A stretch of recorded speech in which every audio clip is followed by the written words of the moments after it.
ले ले ले।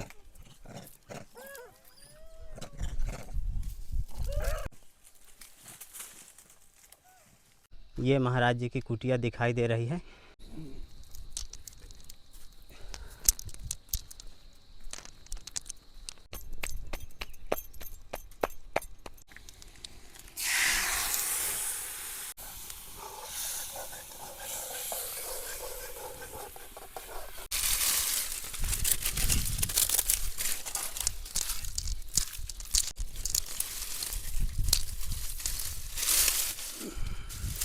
जय सीताराम दोस्तों, आज आपको एक बाल बैरागी अलौकिक संत के दर्शन कराने वाला हूं, जो मंदाकिनी गंगा जी के किनारे एक ऊंची पहाड़ी में कुटी बनाकर बरसों से भजन साधना करते आ रहे हैं। चारों तरफ से बीहड़ घनघोर जंगलों के दृश्य देखेंगे और इस तरह के जंगलों में इधर सामने की तरफ मंदाकिनी गंगा जी हैं और गंगा जी के दूसरी ओर ये ऊँची पहाड़ी दिख रही है। इस पहाड़ी की चोटी में महाराज जी की कुटिया है और मेरी गाड़ी जंगलों के काफ़ी अंदर तक आ गई है और यहाँ छाया में इस पेड़ के नीचे खड़ी रहेगी और यहाँ से अब हमें पैदल जाना होगा इस ओर। तो ये दोस्तों चलते हैं। इसमें महाराज जी के लिए सेवा है और इसमें बंदरों की सेवा है। बंदर जंगल में मिलेंगे तो उनको वहीं डाल दूँगा। महाराज जी की कुटिया यहाँ से काफ़ी दूर पड़ती है। अब यहाँ से दोस्तों मंदाकिनी गंगा जी के दूसरी ओर जाना है। मैं मंदाकिनी गंगा जी के किनारे पहुँचा हूँ और यहाँ पर ज़्यादा जल नहीं है, पत्थर बहुत दिख रहे हैं और यहाँ पर थोड़ा थोड़ा जल देखिए भरा है और यही वो जगह है जहाँ महाराज जी जल लेने के लिए आया करते हैं। और महाराज जी की कुटिया गंगा जी के दूसरी ओर जंगलों के अंदर पड़ती है। देखिए यहाँ किस तरह का रास्ता है गंगा जी पार करने के लिए। इस तरह की बड़ी बड़ी चट्टानें हैं और यहाँ से महाराज जी जल ले जाया करते हैं। यहीं पर स्नान ध्यान भी करते हैं और यहाँ इस समय पानी सूख गया है, थोड़ा थोड़ा जल कहीं कहीं भरा है। मंदाकिनी गंगा जी को पार करके मैं दूसरी ओर जंगलों के अंदर आ गया हूँ। अब यहाँ से हमें इस तरह के रास्ते से होके महाराज जी की कुटिया की तरफ जाना होगा। काफ़ी बीहड़ जंगल है और जंगलों में सन्नाटा छाया हुआ है और ये सामने ऊंची पहाड़ी है और इस पहाड़ी के किनारे किनारे महाराज जी की कुटिया की तरफ जाने के लिए रास्ता है। बीहड़ जंगलों को पार करता हुआ मैं इस पहाड़ी के नीचे पहुंचा हूं। महाराज जी की कुटिया काफ़ी ऊंचाई में पड़ती है और पहाड़ी के ऊपर की तरफ जाने के लिए इस तरह का देखे पथरीला रास्ता है। आप रास्ता देखकर अंदाज़ा लगा सकते हैं। इस तरह की चट्टानें हैं।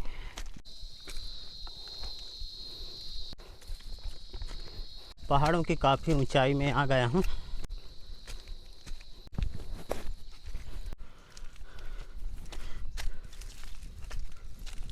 बीहड़ जंगलों को पार करता हुआ मैं महाराज जी की कुटिया के नज़दीक पहुँचा हूँ।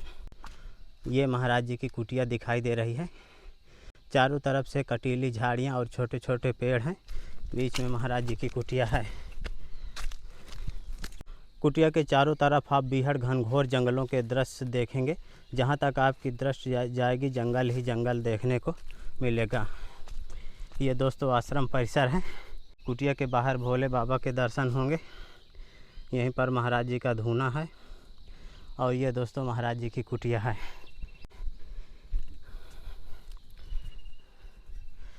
दोस्तों महाराज जी की पूजा पाठ चल रही है। जय जय सीताराम महाराज जी। दोस्तों देखें, दर्शन करिए भोलेनाथ के। कितना सुंदर महाराज जी सजा के रखे हैं फूलों से। ये महाराज जी की कुटिया है। चारों तरफ से लकड़ी और तिरपाल लगाए हुए हैं। यहाँ महाराज जी अपने बर्तन वगैरह रखने के लिए देखिए लकड़ियों की अलमारी बनाए हैं और नीचे महाराज जी की सामग्री रखी है। घड़ा भी रखे हैं जल पीने के लिए। कुटिया के ठीक सामने आप बीहड़ जंगलों के दृश्य देखेंगे। इस तरह के जंगलों में महाराज जी बिल्कुल अकेले रहकर बरसों से भजन साधना करते आ रहे हैं।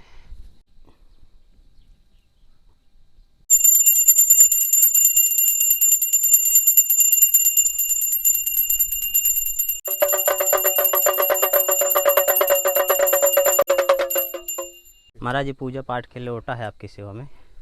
और एक ठाकुर जी की सेवा में घंटी है। महाराज जी बैठने के लिए एक आसन है आपकी सेवा में।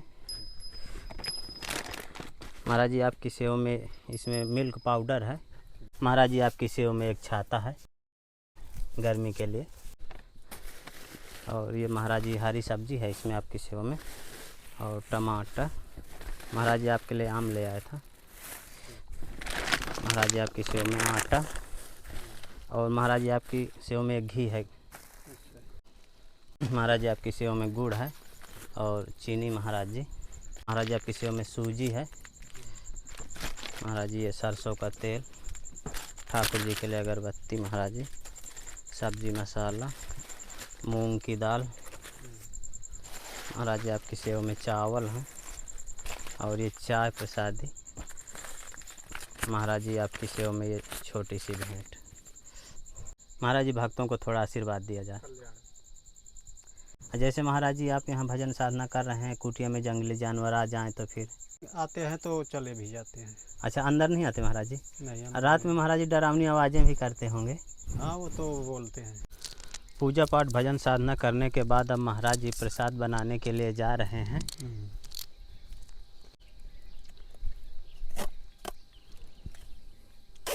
महाराज जी क्या बना रहे हैं आज? लौकी का साग और टिक्कड़ बनेगा महाराज जी। हाँ। महाराज जी लौकी का साग और टिक्कड़ बनाने वाले हैं।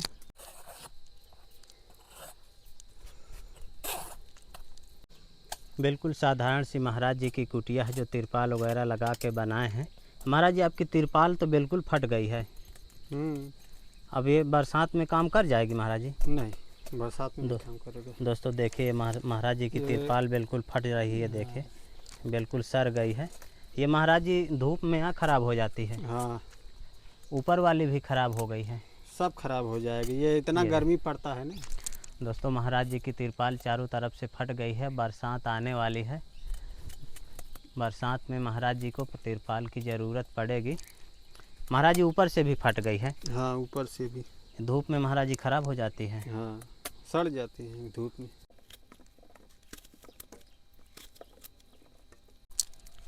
महाराज जी की सब्जी प्रसादी कट गई लौकी की। अब महाराज जी प्रसाद सिद्ध करेंगे।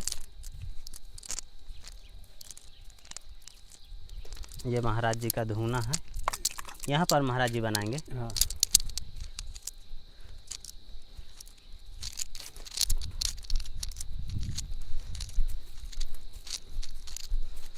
दोस्तों महाराज जी पहाड़ों से लकड़ियाँ लाने के लिए जा रहे हैं। नहीं, पत्तियाँ कुछ जलाने। अच्छा, पत्तियाँ हैं महाराज जी लेना। ये पकड़ लेते हैं जल्दी। इसमें आग जल्दी लग जाती है महाराज। हाँ।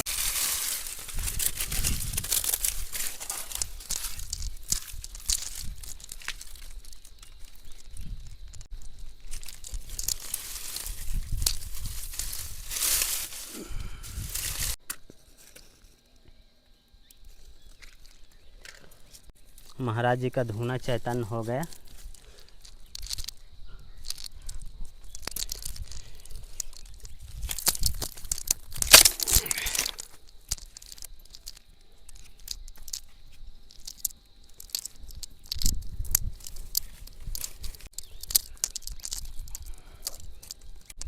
महाराज जी धुने में कढ़ाई चढ़ा दिए। देखें मिर्चा और जीरा तेल डाल दिए।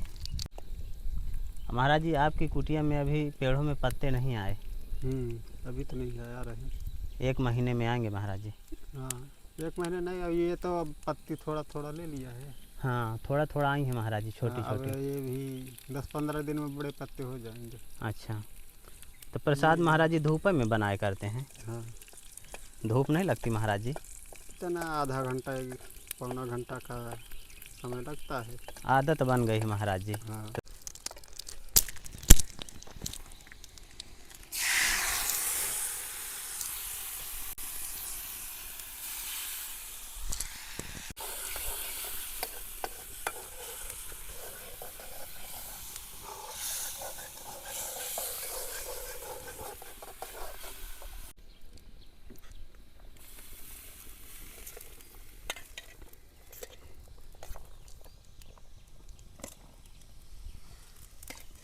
महाराज जी कढ़ाई छोटी है क्या आपकी? थोड़ा छोटा है। बहुत छोटी है महाराज जी। हाँ। इसमें सब्जी पकाते नहीं बनता, टेस्ट नहीं बन पाता। गिर जाती है महाराज जी। हम्म।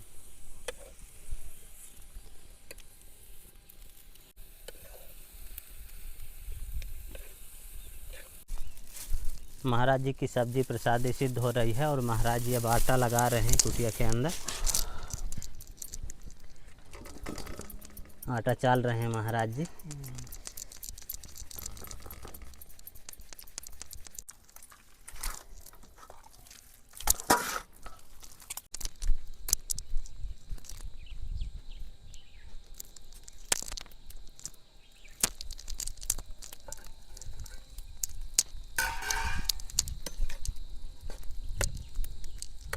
सिद्ध हो गई महाराज जी। अभी नहीं, अभी कच्चा है। लौकी थोड़ा समय भी लगता है पकाने। अच्छा,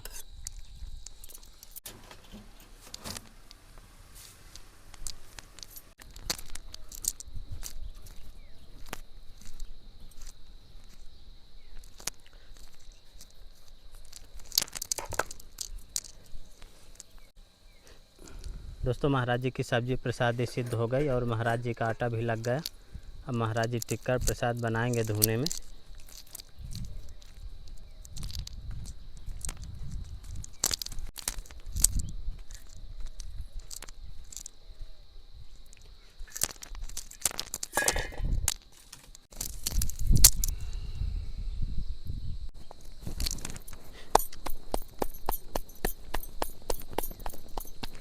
फाइनली दोस्तों महाराज जी राम रोड टिक्कड़ बनाने लगे हैं और देखें कितने मोटे मोटे टिक्कड़ महाराज जी हाथों से पो कर बनाते हैं।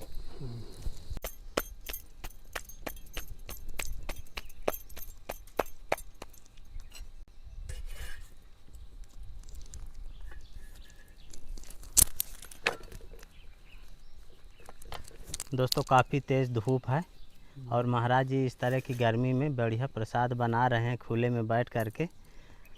महाराज जी चट्टान में बैठे हैं, चट्टान तो काफ़ी गर्म होगी। हाँ गर्म है थोड़ा। आपको गर्म नहीं लगती महाराज जी? लगता है, उतना हमें असर नहीं पड़ता। दोपहर के लगभग 12 बजने जा रहे होंगे। देखिए कितनी तेज़ धूप है और महाराज जी यहाँ इस तरह प्रसाद बनाते हैं बढ़िया धूप में बैठ करके।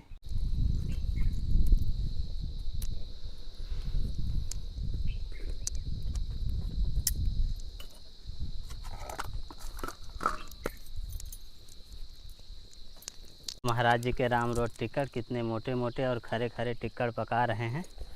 बहुत अच्छी सुगंध आ रही है महाराज जी के टिक्कड़ों की।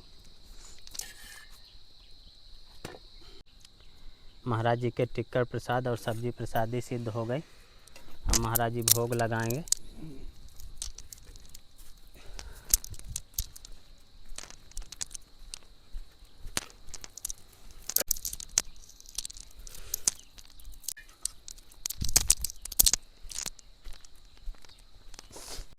ठाकुर जी का प्रसाद सिद्ध करने के बाद महाराज जी पहले आरती पूजा करेंगे भोलेनाथ की, इसके बाद भोग लगाएंगे। तब महाराज जी भोग लगाने के लिए जा रहे हैं।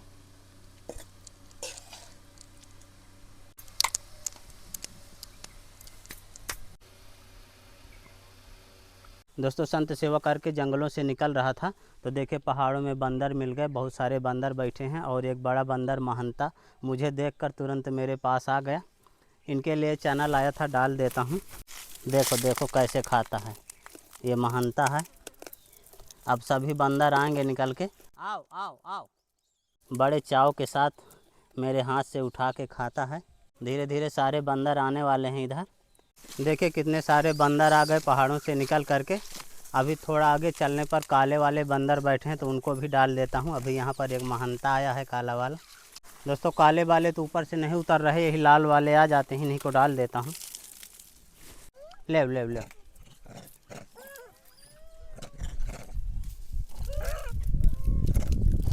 दोस्तों देखिए काला वाला बंदर है, हाथ से खाता है और एक ही बंदर आता है, बाकी पेड़ों में बैठे हैं, उतर नहीं रहे हैं। और लाल वाले यहाँ पर बहुत सारे हैं। ले ले ले ले ले ले खाओ। कितने सारे बंदर पहाड़ों से निकल कर आ गए। और बहुत से बंदर अभी पेड़ों में भी बैठे हैं, वो डर रहे हैं तो नीचे नहीं उतर रहे।